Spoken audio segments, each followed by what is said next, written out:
अब आपको हमेशा के लिए फॉर्मूला याद हो जाएगा और कोई भी क्वेश्चन, लिस्ट काउंट का क्वेश्चन आप चुटकियों में कर सकते हो। कितने सेकंड के अंदर? 10 सेकंड के अंदर। तो ये फॉर्मूला आपने किस तरह से याद रखना है, ये आपने रखना है 1 - m/n। तो देखिए ये फॉर्मूला कैसे बनेगा। तो m का मतलब यहाँ पे है मकान मालिक, ऊपर कौन रहता है? मकान मालिक, और नीचे कौन रहता है? नीचे रहता है जी नौकर। इससे ज्यादा आपको पढ़ने की कोई भी जरूरत नहीं है। स्टार टॉपिक में इसमें आएंगे डायमेंशन फॉर्मूले।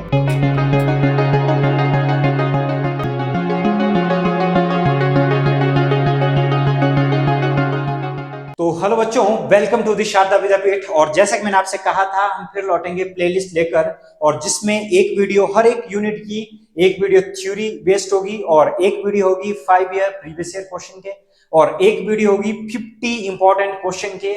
इससे ज्यादा आपको पढ़ने की कोई भी जरूरत नहीं है। तो चलिए चलते हैं फर्स्ट यूनिट की तरफ। तो फर्स्ट यूनिट है हमारी unit and measurement. Unit and measurement की अगर मैं बात करूं तो इसको पढ़ के आपके कितने क्वेश्चन बन सकते हैं? इसको पढ़ के आपके बन सकते हैं 2 से 3, ठीक है ना। 2 to 3 क्वेश्चन आपके पक्के हो सकते हैं। तो 2 तो आप बिल्कुल मिनिमम लेकर चलिए, और अगर 2 से ज्यादा आए तो ये आपके लिए और भी खुशी की बात है। तो चलिए डिस्कस कर लेते हैं कि इस पूरी यूनिट में हम लोग क्या क्या पढ़ने जा रहे हैं। तो देखिए सबसे पहले है यूनिट।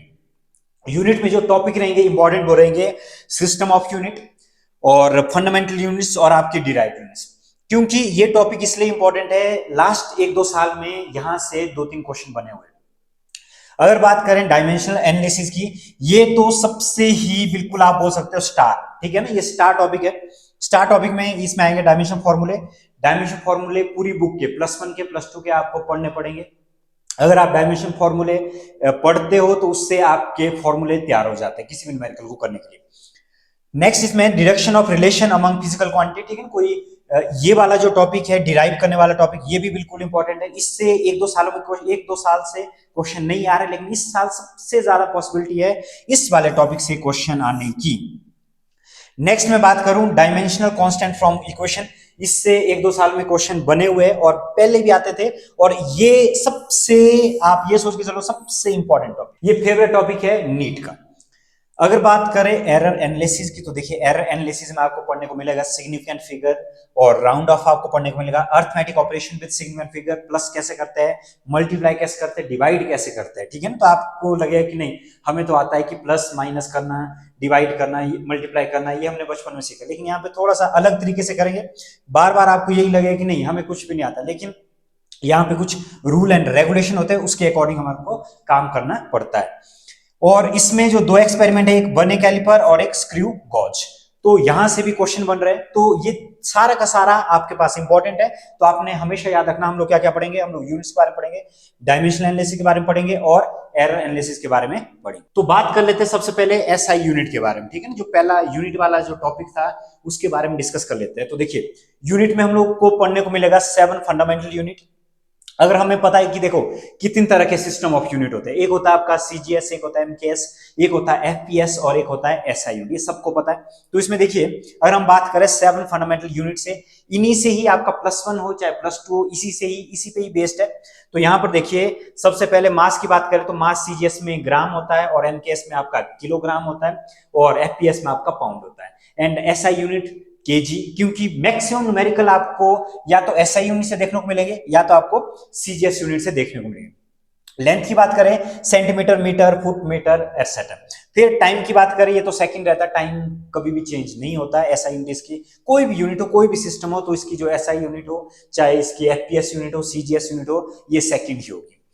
टेम्परेचर की बात करें तो केल्विन केल्विन केल्विन है, और आपने ये नहीं सोचना कि सेल्सियस, डिग्री सेल्सियस ये इसकी सीजीएस यूनिट है, ठीक है ना। कई बार धोखा लग सकता है आपको।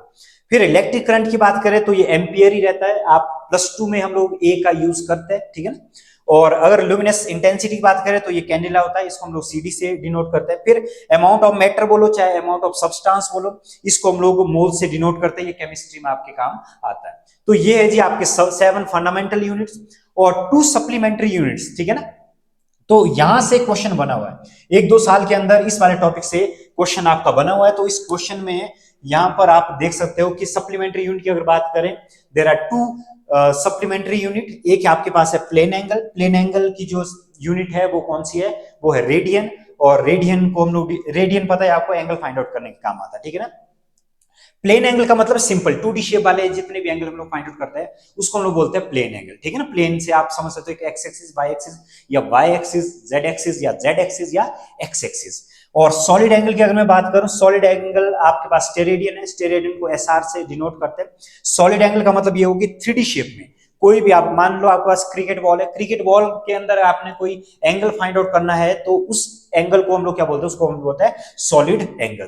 तो कभी आपसे ये पूछा गया आपसे कि क्या ये जो दोनों यूनिट है प्लेन एंगल और सॉलिड एंगल, क्या इनके पास यूनिट होती है, डायमेंशन होता है कि नहीं होता है। ये दोनों एंगल है तो इसका डायमेंशन तो नहीं होता, लेकिन हाँ इन दोनों के पास यूनिट जरूर होती है। ओके जी, नेक्स्ट अगर बात करें हम लोग डिराइव्ड यूनिट की, तो डिराइव्ड यूनिट है कि जितनी फंडामेंटल यूनिट से जो कोई नई यूनिट तैयार हो जाए उसको हम लोग क्या बोलते हैं, उसको हम लोग डिराइव्ड यूनिट बोलते हैं। जैसे अगर फोर्स के बारे में बात करें तो न्यूटन आपका, और वर्क डन के बारे में बात करें तो ये जूल बनता है, पावर की बात करें तो वॉट, इलेक्ट्रिक पोटेंशियल की बात करें तो वोल्ट, मैग्नेटिक फ्लक्स के बारे में बात करें तो ये क्या होता है, ये आपका वेबर होता है। तो इस तरह से आपके पास ये सारे के सारे ये यूनिट का आपके पास एक नॉलेज होना चाहिए, कोई पता नहीं होता कब बिल्कुल आसान सा क्वेश्चन आ जाए। तो देखिए अगर हमें 1 सेंटीमीटर को मीटर में बदलना है तो आपके पास क्या होगा, ये होगा 10⁻⁻2 मीटर। आपने हमेशा याद रखना है, ठीक है ना। सेंटीमीटर से सीजीएस से हम लोग जा रहे हैं किसकी तरफ है, एसआई यूनिट की तरफ। अगर 1 सेंटीमीटर स्क्वायर हो, ये एरिया की जगह पे लगेगा, मैक्सिमम टाइम यही लगता है सेंटीमीटर स्क्वायर। क्यों, क्योंकि कई फॉर्मूले ऐसे जिसमें डिवाइड में क्या आता है, आर का स्क्वायर। तो यहाँ पर देखो अगर आपको लिखा होगा जी 2 सेंटीमीटर स्क्वायर, तो आप लिखोगे 2 इंटू 10⁻⁻4 मीटर स्क्वायर। अगर आपका वॉल्यूम दिया हो 1 सेंटीमीटर क्यूब, तो 1 सेंटीमीटर क्यूब को आप लिखेंगे 10⁻⁻6 मीटर क्यूब में। और मिलीमीटर आपको पता ही है, कुछ प्रीफिक्स आपको पता होने चाहिए। माइक्रोमीटर आपको पता है, नैनोमीटर आपको पता है, पिकोमीटर आपको पता है, और एंगस्ट्रॉम आपको पता है। कैलोरी थर्मोडायनेमिक्स में काम आएगी, तो देखिए 1 कैलोरी किसके इक्वल, 4.2 जूल के इक्वल। ये थर्मोडायनेमिक्स में आपके काम आएगी। और कहां पर काम आएगी, और ये आपको ड्यूल नेचर में भी, जहां पर भी एनर्जी की बात होगी उधर आपको ये देखने को मिलेगी। केटीजी में भी ये काम आएगी। इलेक्ट्रॉन वोल्ट, इलेक्ट्रॉन वोल्ट वाली ये भी जूल में कन्वर्ट कर दी है, 1.6 इंटू 10⁻⁻19, ये वैल्यू भी आपको पता होनी चाहिए। 1 किलोवाट आवर 3.6 इंटू 10⁻6 जूल, ये सारी वैल्यू आपको पता होनी चाहिए। लेकिन इसके बाद अगर बहुत सारी कुछ वैल्यू बढ़ जाती है तो देखिए, और सबसे इंपॉर्टेंट आपके पास ये है कि अगर कभी वॉल्यूम की बात करें तो देखिए 1 मीटर क्यूब किसके इक्वल होता है, ये होता है 10⁻6 सेंटीमीटर क्यूब, और 10⁻6 सीसी का मतलब है क्यूबिक सेंटीमीटर। फिर उसके बाद ये किसके इक्वल होता है, ये होता है 10⁻3, 10⁻3 का मतलब कितना, 1000 लीटर। अगर आप 1 मीटर की लेंथ, 1 मीटर की ब्रेड्थ और 1 मीटर की हाइट का कोई एक बॉक्स तैयार करते हो, या एक गड्ढा खोदते हो, या उसके अंदर जब आप पानी डालोगे या कुछ भी ऐसा करोगे, तो वो वॉल्यूम कितना ऑक्यूपाई करेगा, तो वो वॉल्यूम ऑक्यूपाई करेगा कितना, वो करेगा 1000 लीटर। और क्विंटल की अगर बात करें तो देखिए 1 क्विंटल किसके इक्वल आएगा, 100 केजी के equal. 1 AMU atomic mass unit कितनी होती है, देखिए एटॉमिक मास यूनिट यहाँ पे केजी में लिखी हुई है, और यहाँ पे इसको कन्वर्ट किया हमने किसमें, mega electron volt, energy divided by C का स्क्वायर। सी है यहाँ पे स्पीड ऑफ लाइट, तो 1.66 इंटू 10⁻⁻27 केजी और 931 मेगा इलेक्ट्रॉन वोल्ट अपॉन सी का स्क्वायर। 1 किलोमीटर पर आवर ये स्पीड वाले काइनेमेटिक्स वाले क्वेश्चन में काम आएगा। तो मीटर पर सेकंड बदलने के लिए आप 5/18 से इसको क्या कर सकते हो, डिवाइड कर सकते हो। जी की वैल्यू 9.8 होती है, और अगर हम सीजीएस में चले जाए तो ये 980 बनेगी। 1 किलोग्राम वॉट, ठीक है ना। ये किसका, ये आपके पास कौन सी ये यूनिट है, आपकी ग्रेविटेशनल यूनिट ऑफ किसकी, ग्रेविटेशनल यूनिट में एसआई यूनिट, ठीक है ना। तो ग्रेविटेशनल यूनिट है ये फोर्स की, और 1 kgf किसके इक्वल होता है, ये होता है 9.8 न्यूटन। ये आपने याद रखना है क्योंकि कई बार आता है इससे रिलेटेड न्यूमेरिकल। 1 पास्कल की बात करें तो पास्कल आपको पता है 10 डाइन्स पर सेंटीमीटर स्क्वायर के इक्वल होता है। और हॉर्स पावर की बात करें, पावर है ये होता है जी 746 वॉट के इक्वल। और केल्विन की अगर बात करें तो ये बनेगा सेल्सियस प्लस 273, तो आप इसको कन्वर्ट कर सकते हो। और 1 टन किसके इक्वल होता है, 10⁻3 केजी, 1000 केजी। और 1 एटमॉस्फेरिक प्रेशर की अगर बात करूं मैं, तो ये होता है आपका 1.013 इंटू 10⁻5 पास्कल। तो ये सारा कन्वर्जन आपको पता होना चाहिए। इससे आपके क्या होगा, इससे आपके न्यूमेरिकल करने की एबिलिटी बढ़ जाएगी, और आप टाइम कंजप्शन जो होगी न्यूमेरिकल करने में वो भी कम हो जाएगा। तो आप इसका स्क्रीनशॉट ले सकते हो। ये बिल्कुल इंपॉर्टेंट कन्वर्जन है। अब बात कर लेते हैं डायमेंशनल एनालिसिस की। तो देखिए डायमेंशनल एनालिसिस में आपको देखने को मिलेंगे ये प्लस, ये सारे के सारे ये फॉर्मूले +1 के लिखे हुए, तो ये सारे के सारे फॉर्मूले इंपॉर्टेंट है और यहां से डायरेक्ट क्वेश्चन बनते हैं, ठीक है ना। तो सबसे इंपॉर्टेंट की अगर बात करें तो देखिए ग्रेविटेशन कांस्टेंट सबसे इंपॉर्टेंट, इसमें moment of inertia, rates of gyration, इस पे कई बार क्वेश्चन आ चुके हैं। Coefficient of elasticity important, strain पे भी क्वेश्चन आ चुका है। और अगर आपको स्ट्रेस कहीं दिख रहा होगा तो स्ट्रेस से भी क्वेश्चन बना हुआ, यहाँ पर देखिए स्ट्रेस भी कई बार क्वेश्चन में आ चुका है, ठीक है ना। एंगुलर मोमेंटम बिल्कुल इंपॉर्टेंट, फोर्स कांस्टेंट इंपॉर्टेंट है, velocity gradient, Planck's constant, coefficient of viscosity, linear momentum, thermal conductivity, जिन जिन पे मैं टिक कर रहा हूं यहां से प्रीवियस ईयर में बहुत सारे क्वेश्चन आ चुके हैं। ग्रेविटेशनल पोटेंशियल, ग्रेविटेशनल इंटेंसिटी, ये सारे फॉर्मूले हैं, डायरेक्ट फॉर्मूले आए थे कि जी ये फॉर्मूला है, ये इनका डायमेंशन फॉर्मूला है, तो बताइए। और मैच द फॉलोइंग भी कई बार आ चुके हैं, जरूरी नहीं कि इसी चैप्टर से आएंगे, ये +2 से भी आपको आता है, ठीक है ना। तो इसलिए अगर मैं +1 की बात करूं तो ये सारे सारे आपको इनके फॉर्मूले आपको याद होने चाहिए। तो यहां पर चलिए डिस्कस कर लेते हैं कि इनको लिखते कैसे है। तो देखिए आपको जब भी डायमेंशनल एनालिसिस करने से पहले आपको 4-5 फॉर्मूले आने चाहिए, ठीक है ना। तो 4-5 फॉर्मूले कौन कौन से, आपको एक तो एरिया का आना चाहिए। एरिया क्या होता है, लेंथ इनटू ब्रेड्थ, तो दोनों लेंथ, रेडियस हो, लेंथ हो या पास हाइट हो, उन सब का फॉर्मूला क्या रहेगा, उन सब का फॉर्मूला रहेगा एल, ठीक है ना। तो एरिया का अगर मैं बात करूं तो एरिया का फॉर्मूला रहेगा एल स्क्वायर, और वॉल्यूम की अगर हम बात करें तो वॉल्यूम का रहेगा जी आपका एल क्यूब। और आपको याद, अगर आपको जो मैं लिख रहा हूं यहाँ पे 5 फॉर्मूला आपको याद होने चाहिए, उन्हीं 5 फॉर्मूले से आप सारे के सारे डायमेंशन फॉर्मूले बना सकते हो। तो देखिए कौन कौन सा, एक तो आपको पता होना चाहिए वेलोसिटी का, वेलोसिटी और स्पीड। वेलोसिटी और स्पीड का जो डायमेंशन फॉर्मूला होता है वो होता है जी आपका LT-1, एक आपको ये याद होना चाहिए। और दूसरा आपको याद होना चाहिए कौन सा, एक्सेलेरेशन। और अगर आपको एक्सेलेरेशन का पता है तो देखो एक्सेलेरेशन में टाइम बढ़ गया, तो यहाँ पर पहले LT-1 था, यहाँ पर मैं क्या लिख रहा हूँ LT-2। एक आपको याद होना चाहिए फोर्स के बारे में, फोर्स में m आ जाएगा, बाकी सेम ऊपर से देखो सेम उठा रहा हूं मैं, ये बनेगा MLT-2। और अगर मैं बात करूं वर्क की, वर्क और एनर्जी की, अगर मैं बात करूं वर्क और एनर्जी की, तो इस केस में क्या बनेगा, इस केस में बनेगा ML2T-2, ये बन गया जी आपका एनर्जी का। और एनर्जी के बाद देखिए, अगर एनर्जी देखो ये 4 फॉर्मूले बिल्कुल इंपॉर्टेंट है, अगर आपको ये चारों फॉर्मूले आते हैं तो इसके बाद आप कोई भी काम कर सकते हो। अगर मैं लिखूं पावर, पावर हमें पता है पावर किसके लिए होता है, पावर होता है जी आपका वर्क अपॉन टाइम, तो एनर्जी अपॉन टाइम बोल दो। इसमें बाकी तो रहेगा सेम, टी की वैल्यू बढ़ जाएगी, ठीक है। तो टी बन जाएगा जी आपका T-3, पहले माइनस का 2 था, फिर क्या आ गया -3। तो ये जो 5 फॉर्मूले मैंने लिख लिए, तो ये सबसे इंपॉर्टेंट फॉर्मूले है। अगर आपको ये 5 फॉर्मूले आते हैं तो आप डायमेंशनल एनालिसिस का कोई भी क्वेश्चन कर सकते हो, ठीक है ना।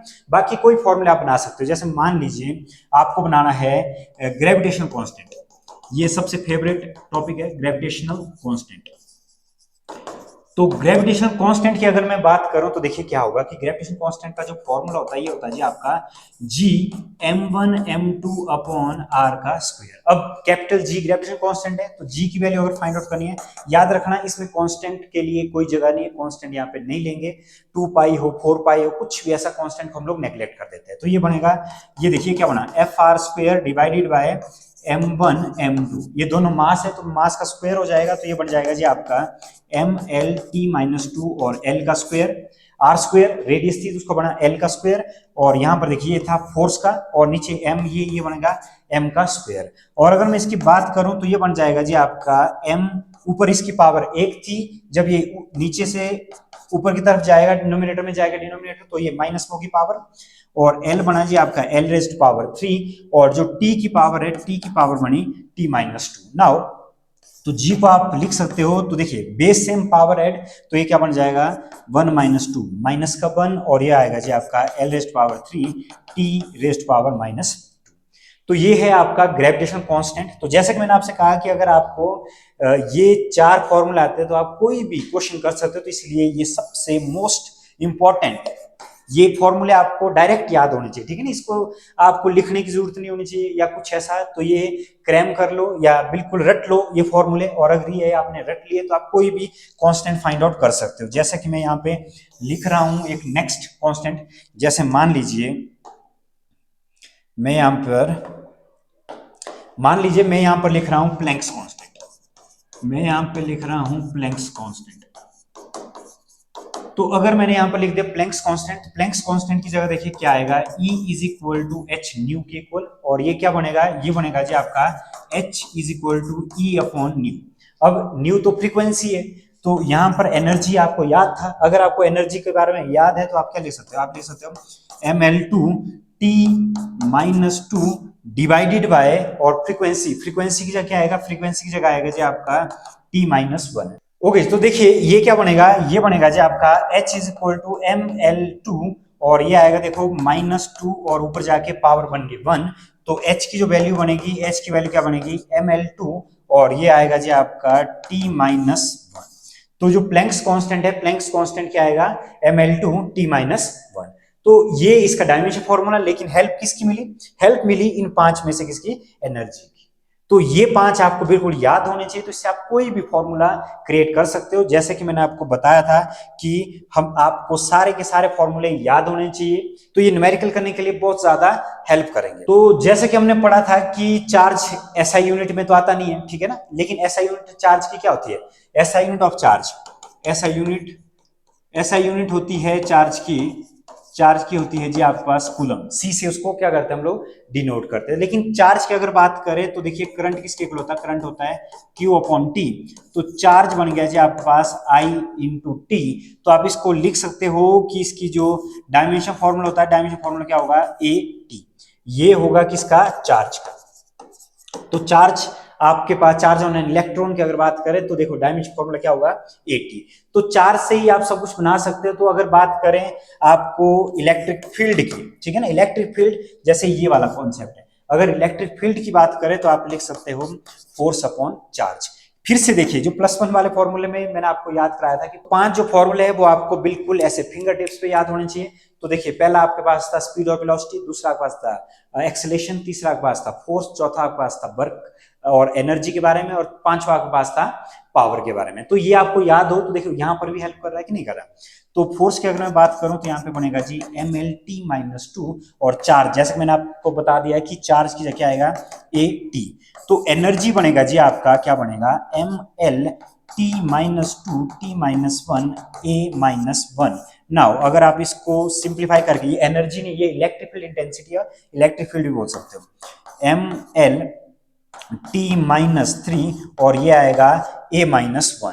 तो ये होगा जी आपका इलेक्ट्रिक फील्ड का फॉर्मूला। और यहां पर जो सबसे इंपॉर्टेंट है, इंपॉर्टेंट जो रोल प्ले करेगा, तो देखिए इंपॉर्टेंट यहां पर कौन सा रोल प्ले करेगा, इंपॉर्टेंट यहां पर रोल प्ले करेगा एप्सिलॉन नॉट।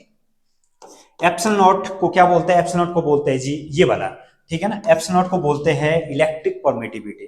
तो इलेक्ट्रिक परमिटिविटी सबसे पहले तो इसका फॉर्मूला पता होना चाहिए। तो देखिए ये होता है 4 पाई एप्सिलॉन नॉट Q का स्क्वायर, और यहां पे आएगा R का स्क्वायर। मैंने कहा था कांस्टेंट का कोई जगह नहीं है डायमेंशन फॉर्मूला, क्योंकि कांस्टेंट के केस में डायमेंशन की कुछ लिमिटेशन है, ठीक है ना, तो यहाँ पे ये फंस जाता है डायमेंशनल एनालिसिस, कांस्टेंट के बारे में ये कोई भी इंफॉर्मेशन नहीं देता। अगर आप लिमिटेशन ऑफ डायमेंशनल एनालिसिस के बारे में पढ़ोगे तो ये कोई भी इंफॉर्मेशन कांस्टेंट के बारे में नहीं देता कि यहाँ पर कांस्टेंट 2 पाई आएगा, किसी फॉर्मूले में कांस्टेंट 2 पाई आएगा, 4 पाई आएगा, 6 पाई आएगा। तो डायमेंशनल एनालिसिस कभी भी किसी भी फॉर्मूले में कांस्टेंट के बारे में कोई भी इंफॉर्मेशन नहीं देता। तो यहां पर देखिए इसको मैं उड़ा रहा हूं, यहां पर इसकी जगह मैं लिख रहा हूं epsilon naught is equal to Q square upon FR square.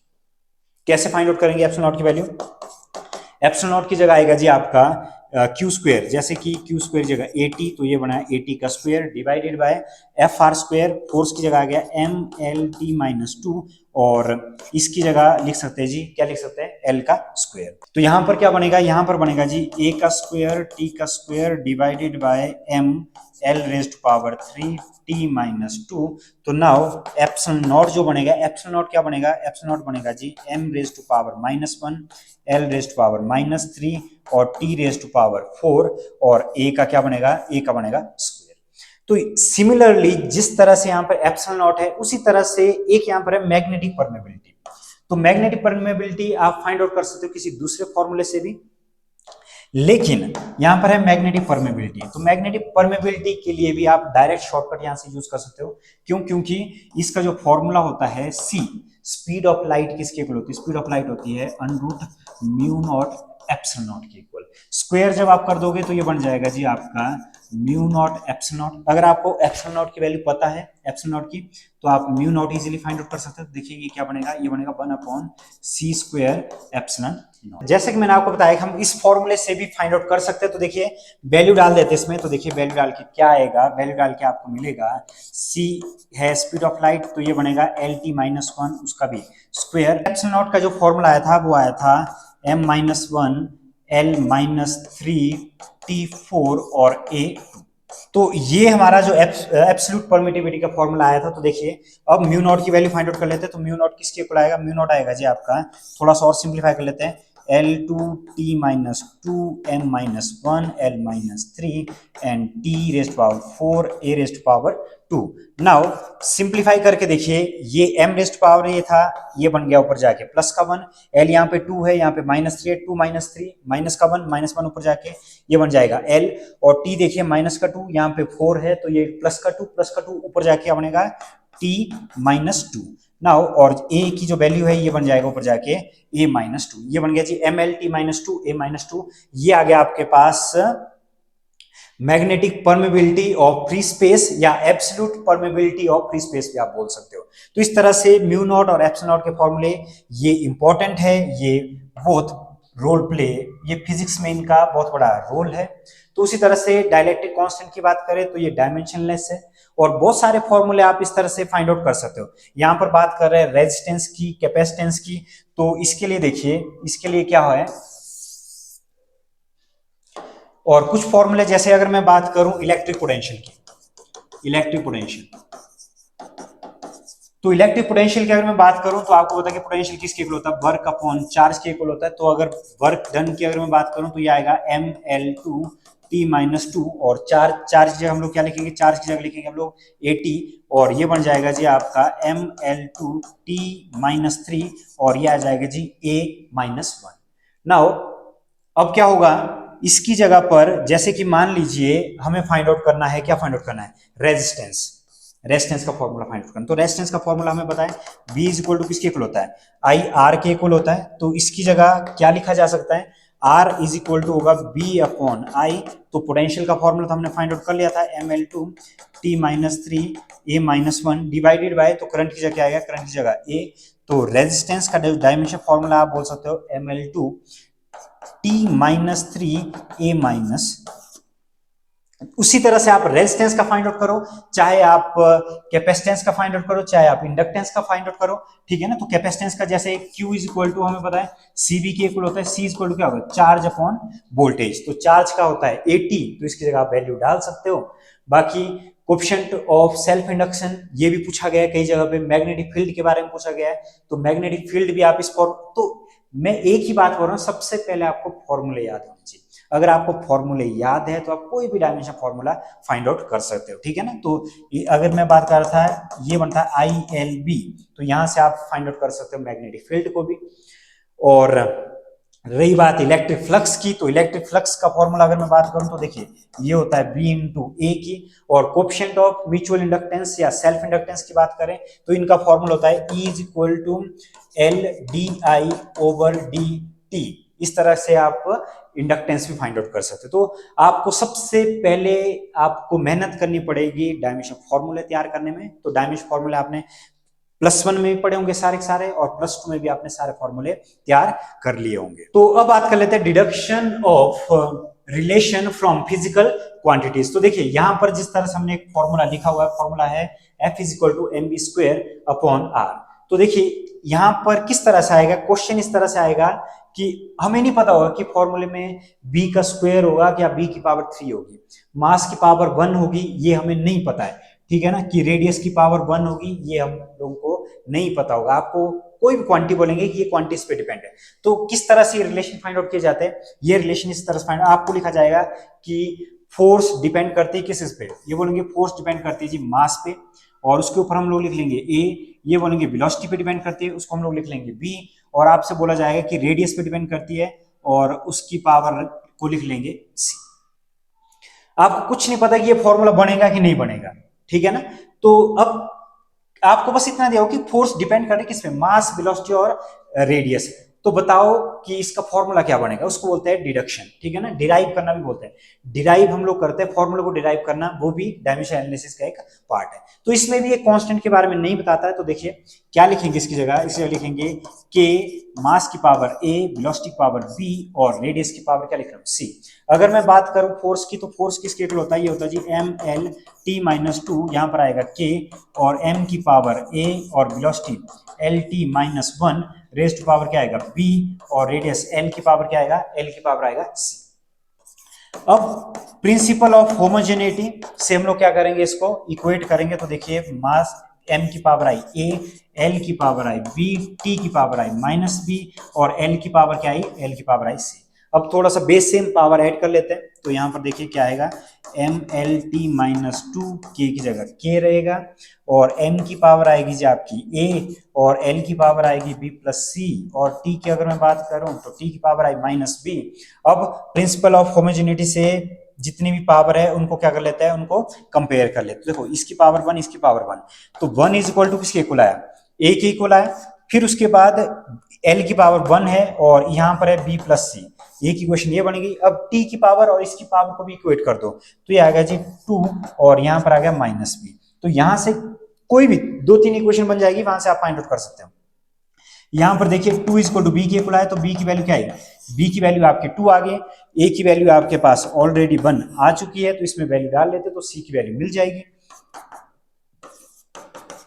तो जी सी की जो वैल्यू आपके पास आई, सी की वैल्यू आई माइनस वन। अब आपने क्या करना है कि जो ये इक्वेशन है इसमें वैल्यू पुट कर लेनी और उससे आपको पता लग जाएगा कि इनके बीच में आपस में रिलेशन क्या था, कौन सा रेसिप्रोकल में आ रहा था और कौन सी फिजिकल क्वांटिटीज के डायरेक्टली प्रोपोर्शन में आ रही थी। तो देखिए इससे क्या बन रहा है, ये बन रहा है एफ इज इक्वल टू के और एम की पावर है जी ए, तो ये आएगा मास की पावर वन और वेलोसिटी की जो पावर है ये आ रही है आपको बी की जगह आ रहा है टू और रेडियस जगह आ रहा है माइनस वन। तो हम लोग पहुंच गए हैं फाइनल रिजल्ट पे। तो फाइनल रिजल्ट क्या बना जी आपका M B square upon R. तो force is equal to K M B square upon R, ये हमारा क्या बन गया है, ये हमारा बन गया एक वेल डिफाइंड रिलेशन। उसी तरह से आप टाइम पीरियड है ये सिंपल पेंडुलम का फॉर्मूला, तो इसको भी आप क्या कर सकते हो, डिराइव कर सकते हो। चलिए इसको भी डिराइव कर लेते हैं। इससे थोड़े से हायर लेवल के क्वेश्चन भी होंगे जो डिराइव करने, क्योंकि डिराइव वाला क्वेश्चन नीट में एक दो साल से नहीं पूछा गया, लेकिन इस साल जरूर पूछेंगे। अब बात कर लेते हैं इस वाले रिलेशन की। तो क्या ये रिलेशन यहां तक भी हम पहुंच जाएंगे, लेकिन यहां पर क्या बताया जाएगा, आपको बताया जाएगा कि time period of simple pendulum depend करता है। डिपेंड करने का मतलब है कि डायरेक्टली प्रोपोर्शनल, ठीक है ना। तो ये बोल रहे कि लेंथ पे डिपेंड करता है और वैल्यू ऑफ जी पे डिपेंड करता है। और आपको मान लो मैंने बोल दिया कि आपको तो पता है कि दो क्वांटिटी पे डिपेंड करता है, लेकिन मैं आपको बोल रहा हूं कि ये दो क्वांटिटी पे डिपेंड नहीं करता। और मैं आपसे ये भी बोल रहा हूं कि मास पे भी डिपेंड करता है। यहां पर मैं मास भी लिख रहा हूं, मैंने आपसे कह दिया कि मास पे भी डिपेंड करता है, ठीक है। तो देखते हैं कि ये झूठ है या सच है। तो इसके ऊपर जो पावर है, पावर आपने क्या लिखना है, आपने इसके ऊपर पावर लगा देनी है ए, इसके ऊपर बी, इसके ऊपर क्या लिखना है सी। नाउ इसको जब हम लोग लिखेंगे तो देखिए ये बनेगा आपके पास के कांस्टेंट, 2 पाई के बारे में नहीं बोलेगा ये कुछ भी। तो एल की पावर ए, जी की पावर बी और एम की पावर सी। अब पावर को इसको लिख लेते हैं इक्वेशन 1। तो हमें ये अब यहाँ पर डायमेंशन फॉर्मूले भी यूज में आएंगे, ठीक है ना। तो आपको डायमेंशन फॉर्मूले भी आने चाहिए, तभी आपके लिए इजी रहेगा। तो यहाँ पर देखिए ये सिर्फ टाइम पीरियड है, तो इसमें क्या क्या होगा, इसमें m की पावर 0 होगी, l की पावर 0 होगी और t की पावर क्या होगी 1 होगी। और अगर मैं बात करूं k को ऐसे रहने देते हैं, लेंथ है, लेंथ की l होगा, l की पावर a आ गया, g acceleration due to gravity, acceleration due to gravity का डायमेंशन फॉर्मूला होता है lt माइनस 2 और इसकी पावर होगी जी b। और यहाँ पर ये मास है, तो मास की जगह मैं लिखूंगा m, इसकी पावर लिख रहा हूं c। कंपेयर कर लेते हैं, बेस सेम पावर ऐड दो। यहाँ पर देखिए k को एज इट इज मास है, मास की पावर आई सी, l की पावर देखो a और यहाँ पर b है, तो ये बन गया a प्लस बी। इक्वेशन बना रहा हूं। और जो t की पावर है, t की पावर आई माइनस 2b। अब प्रिंसिपल ऑफ होमोजेनिटी से पावर वालों को कंपेयर कर लेते हैं। कंपेयर करके देखिए हमारे पास इक्वेशन बनती है, m की पावर 0 है, यहाँ पे c है, तो ये पहली इक्वेशन। दूसरा l की पावर 0 है, तो यहाँ पर है a प्लस बी। और तीसरा टाइम की पावर 1 है तो यहाँ पर है -2 भी। तो यहाँ पर देखिए c की जो वैल्यू है, c की वैल्यू 0 है, और यहाँ पर देखिए ये बनेगा 1/2, कौन सा माइनस का b, क्या बन गया -1/2। अब b की वैल्यू इसमें है तो यहाँ पर b की वैल्यू को डाल लेते हैं, तो यहाँ पर देखिए -1/2 और a बन गया किसके इक्वल, a आ गया 1/2 के इक्वल। अब क्या करेंगे, पहले वाले में इसकी वैल्यू को डाल देते हैं, तो देखिए क्या बनेगा, इसका बनेगा जी t इज इक्वल टू किसके इक्वल, t बन गया k, और l की जो पावर थी, l की पावर a है पावर 1/2, और g की जो पावर है, g की पावर है जी आपके b में देखिए क्या है, b में है -1/2, और अगर मैं बात करूं c की, तो देखिए c की जो पावर है ये आगे 0, सॉरी c की पावर 0 नहीं, यहां पर m की पावर क्या आएगी, m की पावर आई 0। तो यहां से पता लग गया कि ये मास पे डिपेंड नहीं करता, अगर आप कुछ भी लिख लोगे लेकिन अगर वो वैलिड नहीं है तो वो आपके फॉर्मूले में नहीं देखने को मिलेगा, उसकी पावर हमेशा क्या आएगी, 0 आएगी। तो इसको हम लोग इस तरह से लिख सकते हैं, k इक्वल टू एल की पावर हाफ और g की पावर हाफ, हाफ हाफ जो पावर आएगी, तो देखिए इसकी जगह क्या आ गया, ये आ गया √L/G। तो ये है ओसिलेशन और वेव का time period of simple pendulum का फॉर्मूला। इस तरह से आप कोई भी फॉर्मूला डिराइव कर सकते हो, एक्सेप्ट कौन से, जिसमें 3 क्वांटिटी ज्यादा हो। तो इसकी एक और लिमिटेशन है, अगर आपके पास MLT मास लेंथ और टाइम को छोड़ के अगर इसमें करंट आता है या एम्पियर आता है, तब आप इससे फॉर्मूले डिराइव नहीं कर सकते। ये सिर्फ और सिर्फ वैलिड किसके लिए है, मास लेंथ और टाइम के लिए। तो डायमेंशन एनालिसिस 3 पे रिस्ट्रिक्ट हो जाता है। बात कर लेते हैं सिग्निफिकेंट फिगर की। बाकी डायमेंशनल एनालिसिस को हम लोग जब जब क्वेश्चन करेंगे, क्वेश्चन करते वक्त मैं आपको और डिटेल में समझाऊंगा कि किस तरह से डायमेंशनल एनालिसिस पे वर्क किया जाता है, लेकिन उससे पहले आपको सारे के सारे फॉर्मूले याद होने चाहिए। आपको याद कोई भी नहीं करवा सकता, आपको याद खुद ही करने पड़ेंगे ये सारे फॉर्मूले, ठीक है ना। अगर आपको सारे फॉर्मूले याद है +1 के और +2 के, तो आप नीट के एग्जाम में जाकर 5-7 क्वेश्चन तो ऐसे ही लपेट सकते हो। तो अगर मैं सिग्निफिकेंट फिगर की बात करूं, तो देखिए सिग्निफिकेंट फिगर में क्या आता है कि सिग्निफिकेंट फिगर में हमें पता है कि अगर ये जो नंबर है यहाँ पे कितने सिग्निफिकेंट फिगर है, ये तो आपको पता होगा, इसमें सिग्निफिकेंट फिगर है जी आपके 4। अगर 0 आती है नॉन 0 डिजिट के बीच में, ठीक है ना, जैसे 2, 5 इसके बीच में 0 आती है, वो भी गिनी जाती है किसमें, सिग्निफिकेंट फिगर में। तो इसकी सिग्निफिकेंट फिगर है जी आपकी 5। फिर नेक्स्ट में देखिए नॉन 0 डिजिट से इधर वाले जो 0 होती है उनको सिग्निफिकेंट फिगर नहीं गिना जाता है, तो ये भी सिग्निफिकेंट फिगर नहीं होगी, ये भी नहीं होगी, ये भी नहीं होगी। तो आपके पास 2 सिग्निफिकेंट फिगर है। और इसमें कौन कौन सी सिग्निफिकेंट फिगर होगी, ये वाले 0 सिग्निफिकेंट फिगर में नहीं लिए जाते हैं, लेकिन पॉइंट के बाद वाले 0 ये और ये सिग्निफिकेंट फिगर में लिए जाएंगे। तो इसकी कितनी सिग्निफिकेंट फिगर है, इसकी सिग्निफिकेंट फिगर है जी आपकी कितनी, 4। तो इसके बाद देखिए ये वाली 0 सिग्निफिकेंट फिगर में नहीं ली जाएगी और ये वाली 0 भी सिग्निफिकेंट फिगर में नहीं ली जाएगी। तो कितनी सिग्निफिकेंट फिगर इसमें, 1 2 3 4, इसमें 4 सिग्निफिकेंट फिगर है। नेक्स्ट सबसे इंपॉर्टेंट है कि ट्रेलिंग जीरो को सिग्निफिकेंट फिगर में कंसीडर नहीं किया जाता, तो ये भी नहीं होगा, ये भी नहीं होगा। तो इसकी जो सिग्निफिकेंट फिगर है जी आपकी वो कितनी रहेगी, वो रहेगी 2। बात करें साइंटिफिक नोटेशन की, साइंटिफिक नोटेशन में 10⁻³ को भी कंसीडर नहीं किया जाता है। तो इसका जो आंसर आएगा कितनी सिग्निफिकेंट फिगर इसमें भी आपकी जो सिग्निफिकेंट फिगर है वो कितनी होगी जी, वो होगी 2। बात करें कि क्या जो हमारा यूनिट कन्वर्जन है, ठीक है ना, अगर हम लोग किसी यूनिट को सेंटीमीटर से मीटर में बदलते हैं, मीटर से किलोमीटर में बदलते हैं, या किलोमीटर से आप नैनोमीटर में बदलते हो, क्या सिग्निफिकेंट फिगर पे असर पड़ता है? तो हमारा जो आंसर रहेगा वो क्या होगा कि नो, सिग्निफिकेंट फिगर पे कोई भी फर्क नहीं पड़ता। तो देखिए इसमें कितनी सिग्निफिकेंट फिगर है, इसमें 2 सिग्निफिकेंट फिगर, इसमें भी कितनी है, इसमें भी आपकी 2 सिग्निफिकेंट फिगर, और इसकी अगर मैं बात करूं तो इसकी भी 2 सिग्निफिकेंट फिगर है। और साइंटिफिक नोटेशन में इसको तो इस तरह से नहीं लिया जाता है, तो ये भी कितना होगा 2। तो लास्ट में हमारा जो आंसर आएगा वो क्या आएगा, 2 सिग्निफिकेंट फिगर।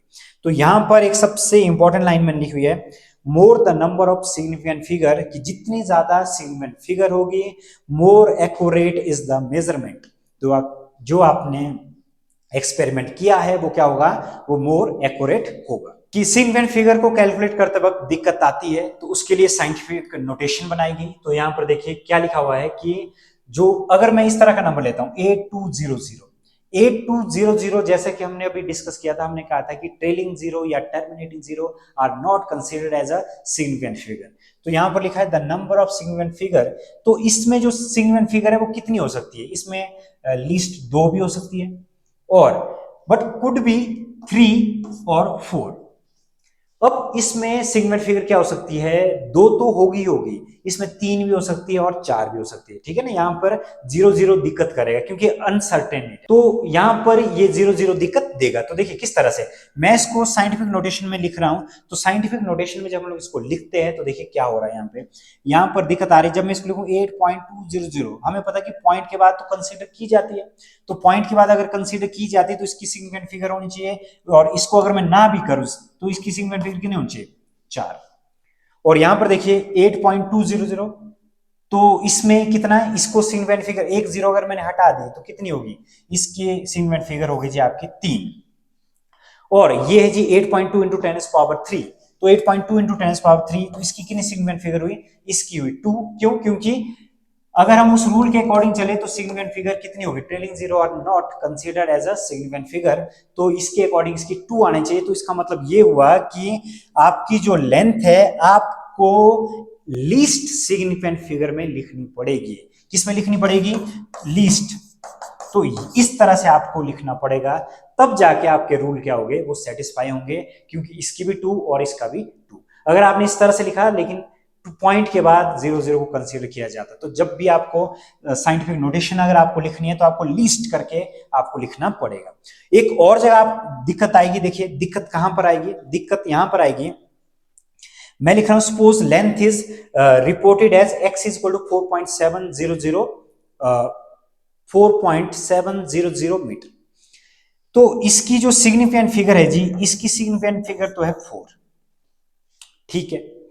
यहां पर देखिए, यहां पर जब मैं कन्वर्ट कर रहा हूं, इसको कन्वर्ट कर रहा हूं 4 पॉइंट, तो इसकी कितनी आई, इसकी आई 4, अच्छी बात है। इसकी भी कितनी आई, ये वाले 0 तो कंसीडर नहीं किए जाएंगे, तो इसकी भी आई जी आपकी 4। और इसकी कितनी आई, इसकी भी आई जी आप, सेंटीमीटर में जब बदला, किलोमीटर मतलब तब भी 4 रही, सेंटीमीटर बदला तब भी 4 रही, लेकिन यहां पर जब मिलीमीटर में बदला तो मिलीमीटर में अगर तो ऊपर वाला रूल अगर मैं अप्लाई करूं तो देखिए trailing zero are not consider कैसे सिग्निफिकेंट फिगर, तो इसके अकॉर्डिंग यहां पे क्या आना चाहिए, इसके अकॉर्डिंग यहां पे आनी चाहिए 2। कितनी आनी चाहिए, 2 आनी चाहिए सिग्निफिकेंट फिगर। तो इसको अवॉइड करने के लिए, इस चीज को अवॉइड करने के लिए हम लोग क्या यूज करते हैं, हम लोग यूज करते हैं साइंटिफिक नोटेशन। इस चीज को अवॉइड करने के लिए हम लोग यूज करते हैं साइंटिफिक नोटेशन। तो साइंटिफिक नोटेशन में देखिए, जब मैं इसको साइंटिफिक नोटेशन में लिखूंगा तो ये तो मेजर्ड लेंथ थी, ये तो मैंने सेम रखा, तो इसकी वजह से कितनी आई, इसकी वजह से 4 आई। जब इसको लिखूंगा किलोमीटर को, किलोमीटर को मैं साइंटिफिक नोटेशन लिख रहा हूँ 10 की पावर में कुछ, तो 10 की पावर में तब भी देखिए इसमें कितना आया 4, और सेंटीमीटर को भी साइंटिफिक नोटेशन लिख रहा हूँ तब भी कितना आया 4, और जब मैं मिलीमीटर को भी क्या करूंगा साइंटिफिक नोटेशन में लिखूंगा तो तब भी मेरे पास क्या आएगा, तब भी मेरे पास कितनी आ गई, अब ये 4 आ गए, तो अब ये वैलिड हो गया। अब हम लोग बोल सकते हैं कि साइंटिफिक नोटेशन हमें हेल्प करता है अवॉइड करने के लिए, ठीक है ना। बहुत सारे जहां पे कि रूल क्या होता है, कोइंसाइड होता है, जहां पे रूल आपस में क्लैश करना शुरू कर देते हैं, तो उस जगह पे साइंटिफिक नोटेशन हमारी हेल्प करता है। किसके लिए हेल्प करता है, कि सारी की सारी जो हमारे सिग्निफिकेंट फिगर है वो इक्वल आ सकते, नहीं तो आपको इस तरह की प्रॉब्लम फेस करने को मिल सकती है। तो आई होप कि आपको समझ आ गया होगा कि सिग्निफिकेंट फिगर में प्रॉब्लम कहां पे फेस करोगे, बाकी जगह पे प्रॉब्लम नहीं आएगी। तो यहां पर देखिए राउंड ऑफ में जो पहला है, पहला क्या लिखा है 7.82, तो जो 2 आपका है 2 क्या है 5 से छोटा है, तो हम लोग इसको चेंज नहीं करते, हम लोग सेम लिखेंगे 7.8। अगर बात करें नेक्स्ट की, तो देखिए इसमें क्या है, इसमें 7.86, और 7.86 में ये 5 से बड़ा है, तो इसमें हम लोग क्या कर लेते हैं, इसमें हम लोग +1 कर लेते हैं, तो ये क्या आ गया 7.9। नेक्स्ट क्वेश्चन 5 के बाद, ठीक है ना, 5 के बाद अगर आपके पास क्या आता है, 5 के बाद आपके पास आता है नॉन जीरो डिजिट, जैसे 0 को छोड़ के कुछ भी अगर आ जाए, तो आपके पास देखिए 5 के बाद 1 आ गया, तो उसके पीछे क्या है, उसके पीछे आपके पास ऑड नंबर है, और ऑड नंबर है तो क्या होगा, इसमें एक ऐड हो जाएगा, ये बनेगा 16.4। ये रूल, ये दोनों रूल सबसे इंपॉर्टेंट है कि नॉन जीरो को छोड़कर देखिए, अगर आपके पास 5 के बाद 0 आ रहा है या ओनली 5 आ रहा है, इसको बोलते हैं इफ द 5 इज ड्रॉप्ड और फॉलोड बाय 0।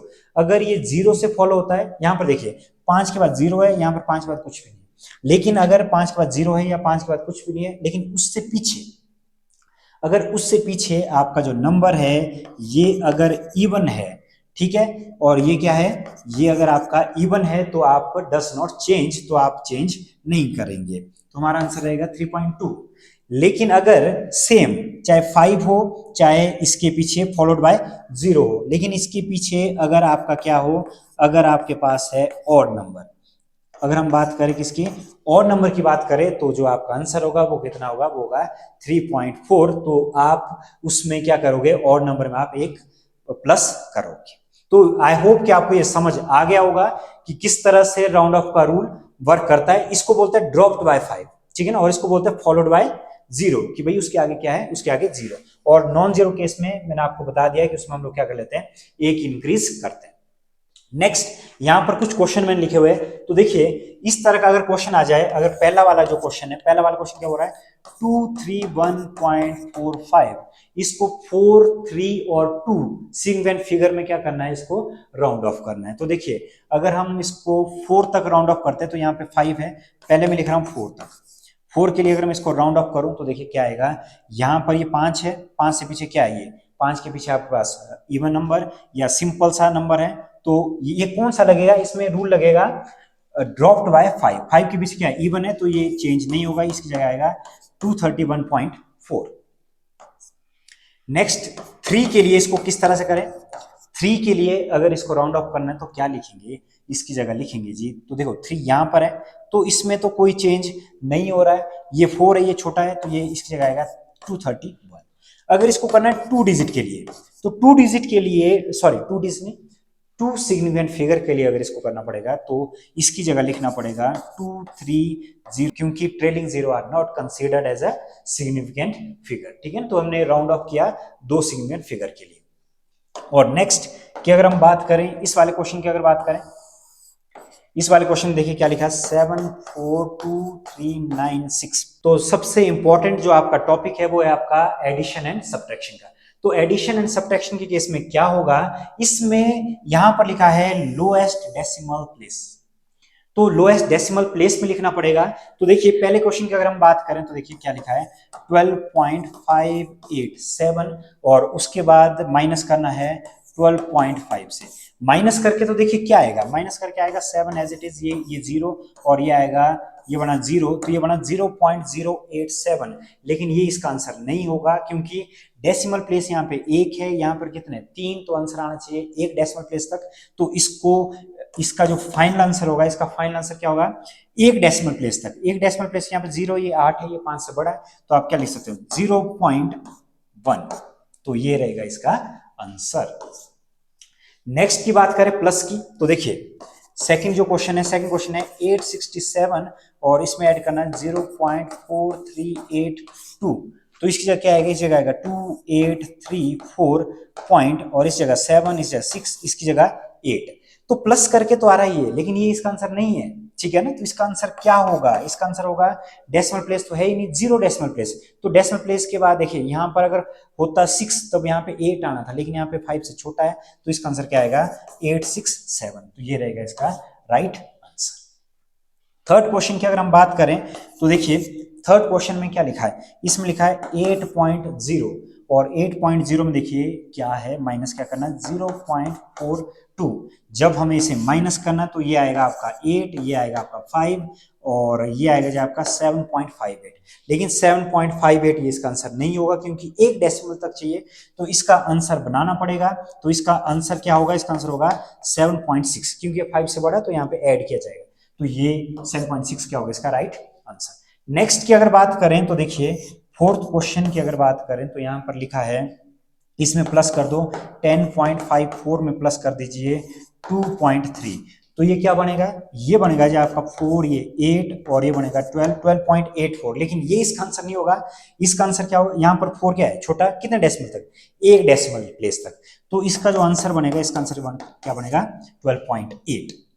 उसी तरह से अगर फिफ्थ क्वेश्चन की अगर मैं बात करूं, तो देखिए फिफ्थ क्वेश्चन है जी आपका 9.742, उसमें से माइनस कर लेते हैं 6.02। तो यहाँ पर देखिए 2 एज इट इज आएगा 2, और ये आएगा 7, ये आएगा 3.72, और 2 डेसिमल प्लेस तक आंसर लाना पड़ेगा, तो इस 2 को नेग्लेक्ट करना पड़ेगा, जो हमारा फाइनल आंसर रहेगा 3.72 रहेगा, तो ये भी होगा इसका राइट आंसर। तो बस आपने इतना सा ध्यान रखना है कि जब भी हम लोग ऐड करें या सब्ट्रैक्ट करें, तो in that case lowest decimal places को आपको क्या करना पड़ेगा, कंसीडर करना पड़ेगा।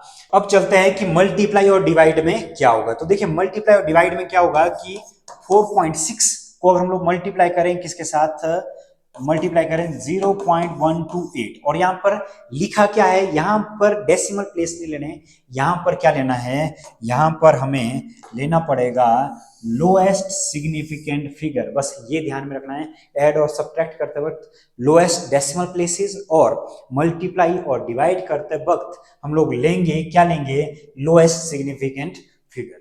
अब मल्टीप्लाई कर लेते हैं, तो देखिए क्या आएगा 0.128 और 4.6 इसको मल्टीप्लाई करना है, तो देखिए क्या आएगा, ये आएगा आपका 8 के बाद ये आएगा 16 के बाद ये 7, और ये आएगा 0 एज इट इज। फिर उसके बाद ये आएगा 2, फिर कैरी बचा 3, 8, ये आएगा 11 के बाद ये आएगा 5, ये आएगा जी आपका 0, तो ये 8, फिर ये 5, और उसके बाद आपका आएगा यहाँ पर 0।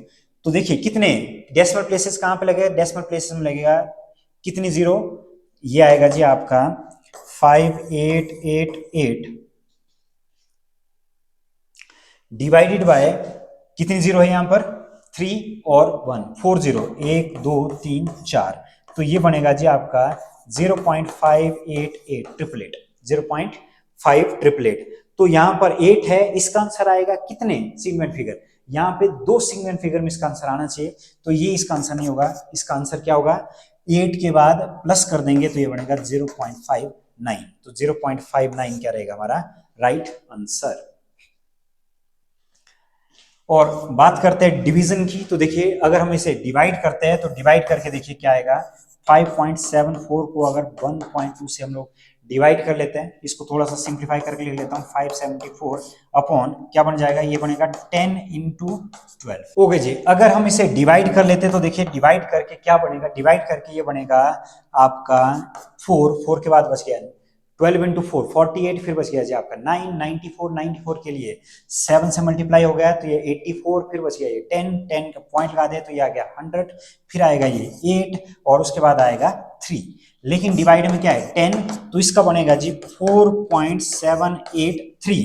तो 4.783 जब ये बनेगा, तो 8 के पहले क्या है 7, और इसमें क्या होगा, कितने डेसिमल तक चाहिए, डेसिमल नहीं, यहां पर देखना पड़ेगा सिग्निफिकेंट फिगर। तो सिग्निफिकेंट फिगर देखिए कितनी, सबसे कम है 2, तो 2 सिग्निफिकेंट फिगर तक इसका आंसर आना चाहिए, लेकिन यहां पर है 8, इधर है ऑड नंबर, इसमें हम लोग ऐड करेंगे तो क्या आएगा 4.8, तो 4.8 इसका रहेगा राइट आंसर। तो ये थर्ड क्वेश्चन है, इसको आपने ट्राई करना है, तो कमेंट बॉक्स पे आप लिख सकते हो कि आपका आंसर क्या आया। अब बात कर लेते हैं एरर मेजरमेंट की। तो एरर मेजरमेंट भी एक फेवरेट टॉपिक है नीट एग्जाम का।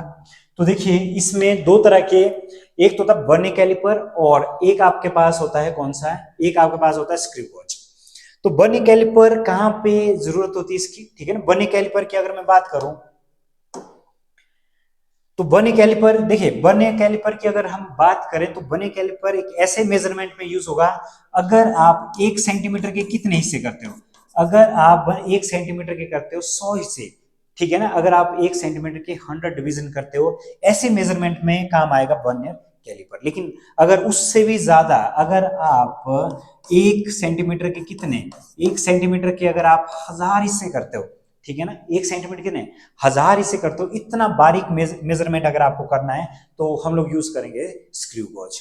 तो इस तरह से इसका जो लिस्ट काउंट होता है, अभी बात करेंगे कि लिस्ट काउंट क्या होता है और पिच क्या होती है। इसमें पिच, इससे जो क्वेश्चन बनते हैं, इससे क्वेश्चन बनते हैं लिस्ट काउंट के और रीडिंग के, और इससे बनते हैं क्वेश्चन, कई बार पिच पूछा जाता है, कई बार लिस्ट काउंट पूछा जाता है, और कई बार इसकी रीडिंग पूछी जाती है। तो एरर से क्वेश्चन इससे नहीं आए हैं, तो चलिए वन बाय वन डिस्कस कर लेते हैं। बात कर लेते हैं बर्नियर कैलिपर की। तो देखिए vernier calliper to measure the length accurately, जैसा कि मैंने आपसे कहा कि to measure the length accurately up to 1/100 the 100 of the 1 centimetre की। इसको हम लोग यूज करते हैं ऐसे मेजरमेंट में जहां पर 1 सेंटीमीटर के भी कितने हिस्से किए जाए, 1 सेंटीमीटर के 100 हिस्से किए जाए, ठीक है ना, 100 डिवीजन किए जाए। और इसमें सबसे इंपॉर्टेंट जो पार्ट प्ले करता है वो करता है वर्नियर कांस्टेंट। वर्नियर कांस्टेंट को ही हम लोग क्या बोलते हैं, उसको बोलते हैं हम लोग लीस्ट काउंट। और जो वर्नियर कांस्टेंट लीस्ट काउंट ये किसके इक्वल होता है, ये होता है 1 एमएसटी। एमएसटी का मतलब यहाँ पे मेन स्केल डिवीजन। ऊपर वाली जो स्केल है इसको बोलते हैं मेन स्केल और नीचे वाली स्केल को बोलते हैं वर्नियर स्केल। इस वाली स्केल ये जो इनको कहते हैं जॉज, और जॉज मूवेबल होते हैं, ये कभी इधर जाता है कभी इधर। इसको आप ये वाली जो स्केल आपको दिख रही है ये वाली स्केल है वर्नियर स्केल और ये वाली स्केल आपके पास है मेन स्केल। तो यहां पर देखिए कि इस स्केल का एक डिवीजन उसको बोलते हैं 1 एमएसटी मेन स्केल डिवीजन, और एन यहां पे है टोटल डिवीजन, ठीक है ना। तो total division in vernier scale. बात करें लिस्ट काउंट कैसे फाइंड आउट किया जाता है, लिस्ट काउंट फाइंड आउट किया जाता है 1 एमएसडी माइनस 1 बीएसडी। कहने का मतलब ये होगा कि एक एमएसडी का डिवीजन एक डिवीजन, ठीक है ना, और एक किसका वर्नियर स्केल का डिवीजन, उनके बीच में जो गैप आएगा उसको क्या बोलते हैं, उसको बोलते हैं वर्नियर कांस्टेंट और लिस्ट काउंट। और एक इस तरह से फाइंड आउट कर सकते हैं smallest division on the main scale, ठीक है ना, सबसे छोटा डिवीजन मेन स्केल का, और number of division on the vernier scale. तो यही था वो एन जिसके बारे में बोल रहा था कि number of division on vernier scale. और यहाँ पे सबसे इंपॉर्टेंट और शॉर्टकट फॉर्मूला आपको ये देखने को मिलेगा, तो ये है least count 1 minus M upon N into X. अगर आपको कुछ भी नहीं आता है तो ये मैं आपको ये फॉर्मूला मैं आपके लिए लेकर आए हूं। ये सबसे शॉर्टकट फॉर्मूला है, ठीक है ना। आपको अगर कुछ भी नहीं आता तो तब भी आप वर्नियर कैलिपर के क्वेश्चन यूं करोगे। तो ये फॉर्मूला आपने किस तरह से याद रखना है, ये आपने रखना है 1 माइनस एम अपॉन एन। तो देखिए ये फॉर्मूला कैसे बनेगा, तो एम का मतलब यहाँ पे है मकान मालिक, ऊपर कौन रहता है मकान मालिक, और नीचे कौन रहता है, नीचे रहता है जी नौकर, एम अपॉन एन।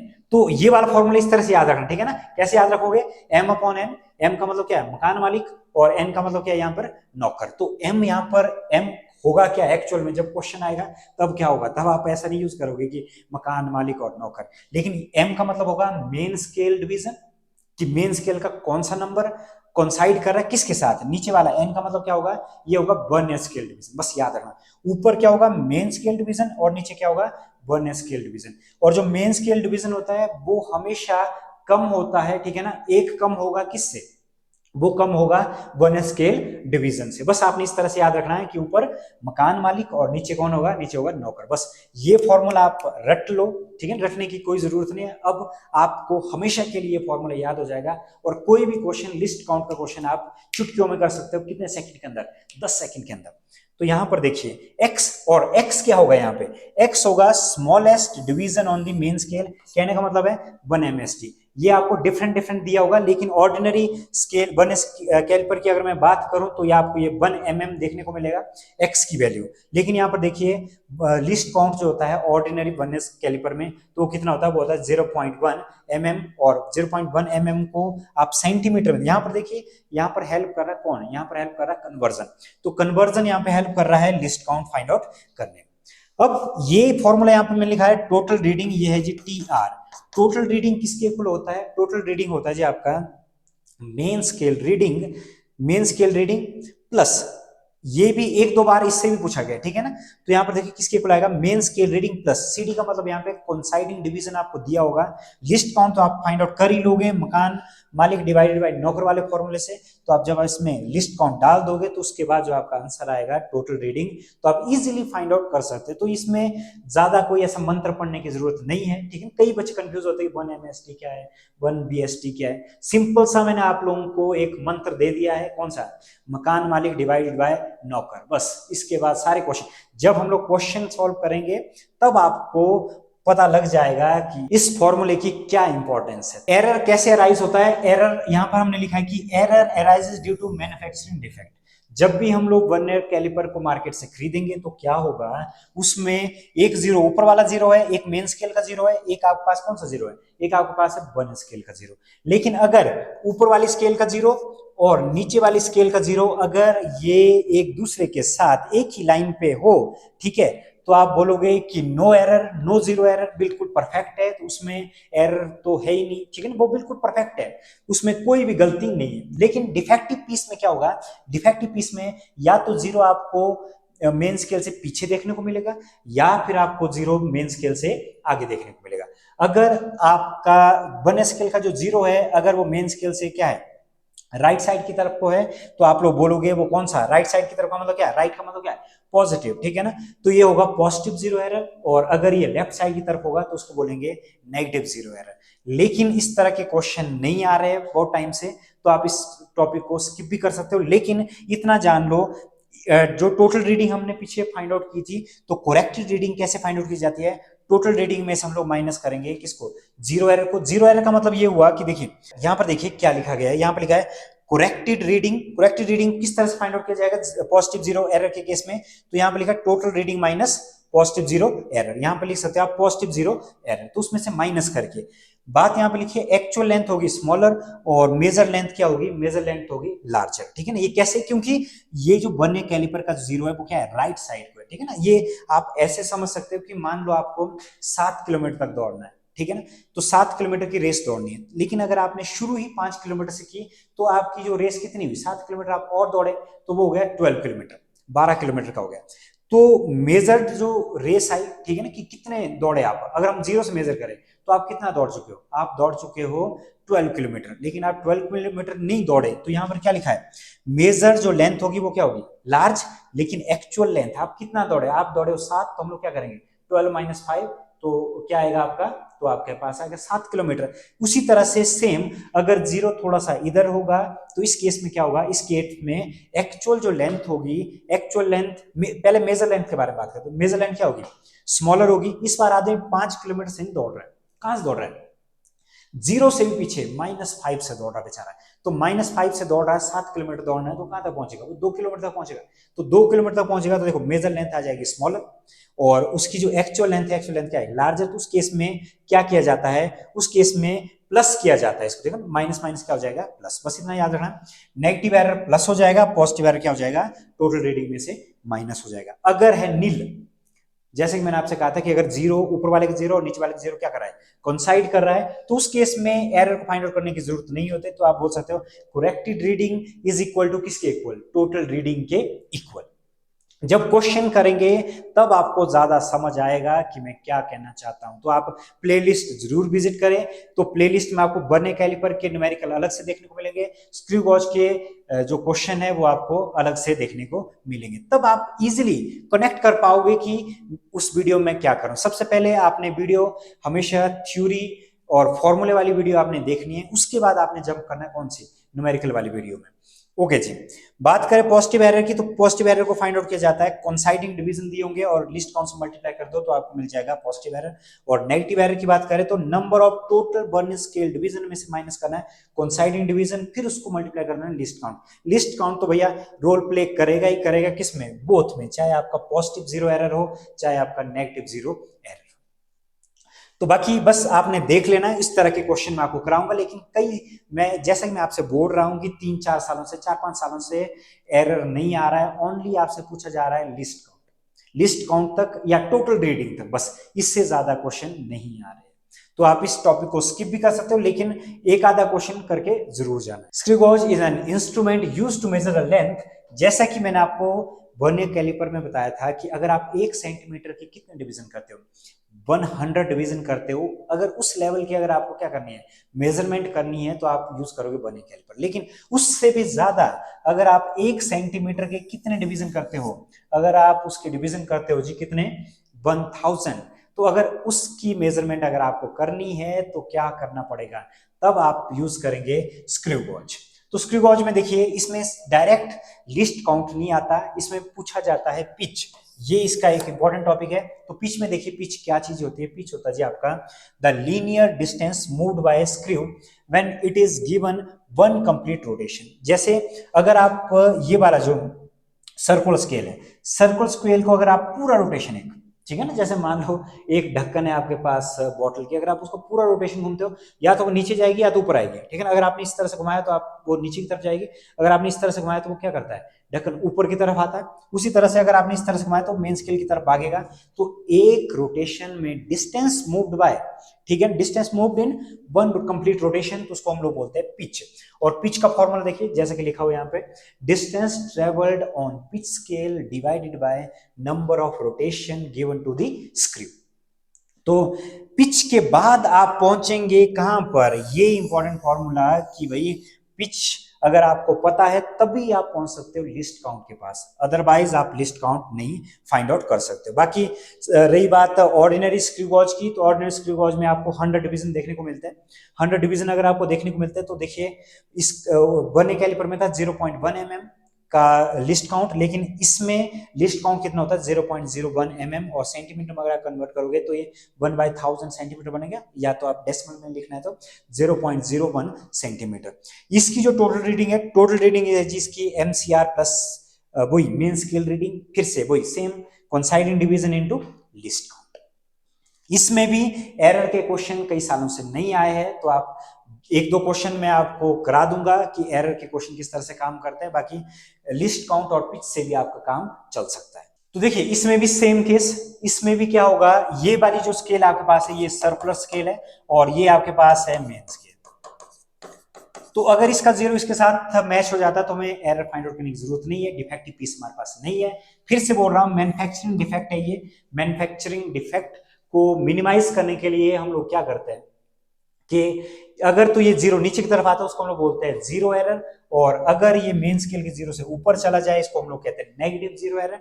तो नेगेटिव जीरो एरर को फिर से वही ये है coinciding circular scale division into list count से आप जीरो एरर फाइंड आउट कर सकते हो, और negative zero error find out करने के लिए टोटल सर्कुलर स्केल में जैसे इसमें कितने, इसमें देखने को मिल रहा है कितने 100 डिवीजन है, तो 100 में से माइनस करेंगे कोइंसाइडिंग डिवीजन कितने और उसको मल्टीप्लाई कर देंगे लिस्ट काउंट के साथ, तो हमें जो मिलेगा वो क्या मिलेगा, वो मिलेगा नेगेटिव जीरो एरर। आज की वीडियो में बस इतना ही, फिर मुलाकात होगी एक नई वीडियो के साथ, तब तक के लिए